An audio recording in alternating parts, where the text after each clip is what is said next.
ஜனநாயகன் படத்தை காலி பண்ணணும் அப்படின்னு உதயநிதி ஸ்டாலின் ஒரு முடிவு எடுத்திருக்காராம். அது என்ன அப்படிங்கிறத இதை பற்றி இந்த வீடியோ டீட்டெயிலாக பார்க்கலாம்.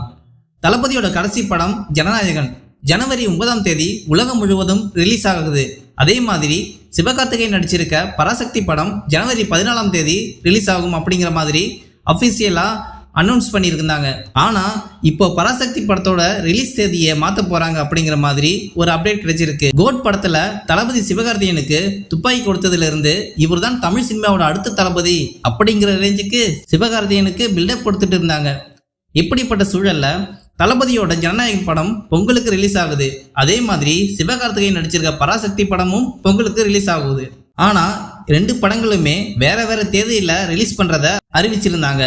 ஜனநாயகன் 9ஆம் தேதியும் பராசக்தி படம் 14ஆம் தேதியும் ரிலீஸ் ஆகுறதா இருந்தது. ஆனால் இப்போ ஜனநாயகன் படத்துக்கு போட்டியா ஜனவரி 10ஆம் தேதி பராசக்தி படத்தை ரிலீஸ் பண்றதுக்கு முடிவு பண்ணியிருக்காங்களாம். இந்த தேதி மாற்றத்துக்கு பின்னாடி மிகப்பெரிய அரசியல் இருக்கு அப்படிங்கிறத நம்ம எல்லாருமே புரிஞ்சுக்க முடியும்.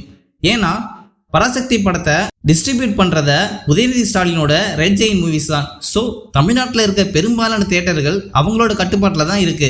அதனால ஜனநாயகன் படத்துக்கு அடுத்த நாளே பராசக்தி படத்தை ரிலீஸ் பண்றோம் அப்படின்னு பெரும்பாலான பெரிய ஸ்கிரீன்களை பராசக்தி படம் ஆக்கிரமிச்சிடலாம். அது மட்டும் இல்லாம குறைஞ்ச எண்ணிக்கையில ஜனநாயகன் படத்துக்கு தியேட்டர் ஒதுக்கலாம் அப்படின்னு உதயநிதி ஸ்டாலின் திட்டம் போட்டிருக்காராம்.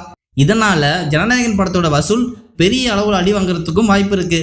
தளபதி கரூர் சம்பவத்துக்கு அப்புறம் திமுகவை கடுமையாக விமர்சனம் பண்ணி பேசிட்டே இருக்காரு. ரீசெண்டா ஈரோட்டில் நடந்த மக்கள் சந்திப்பு கூட்டத்தில் கூட திமுக ஒரு தீய சக்தி அப்படின்னு தளபதி பேசினது உதயநிதி ஸ்டாலினுக்கு பயங்கர கோபத்தை உண்டாக்கி இருக்கான்.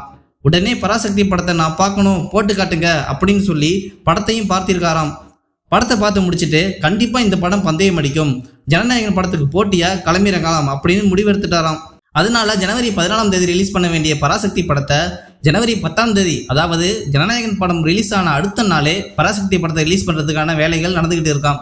ஸோ பராசக்தி படத்தை வச்சு ஜனநாயகன் படத்தை வீழ்த்திடலாம் அப்படின்னு உதயநிதி ஸ்டாலின் ஒரு கணக்கு போட்டிருக்காரு. பட் உண்மையான எதார்த்தம் என்ன அப்படின்னா, நீங்க ஜனநாயகன் படம் ரிலீஸ் ஆகிற அதே ஜனவரி 9ஆம் தேதி பராசக்தி படத்தை ரிலீஸ் பண்ணா கூட தளபதி முன்னாடி நிற்க முடியாது. ஓகே, போட்டிக்கு ஆளே இல்லை அப்படின்னாலும் ஒரு விறுவிறுப்பு இருக்காது, வந்து கொஞ்சம் மோதி தான் பாருங்க அப்படின்னு சொல்லிட்டு இந்த வீடியோவை முடிச்சுக்கிறேன். ஓகே அன்பா, இந்த நியூஸை பற்றி உங்களுடைய கருத்து என்ன அப்படிங்கிறத பற்றி கமெண்ட்ல சொல்லுங்க. தளபதியோட எல்லா அப்டேட்டையும் மிஸ் பண்ணாமல் பார்க்க நம்ம சேனலில் சப்ஸ்கிரைப் பண்ணி சப்போர்ட் பண்ணுங்க.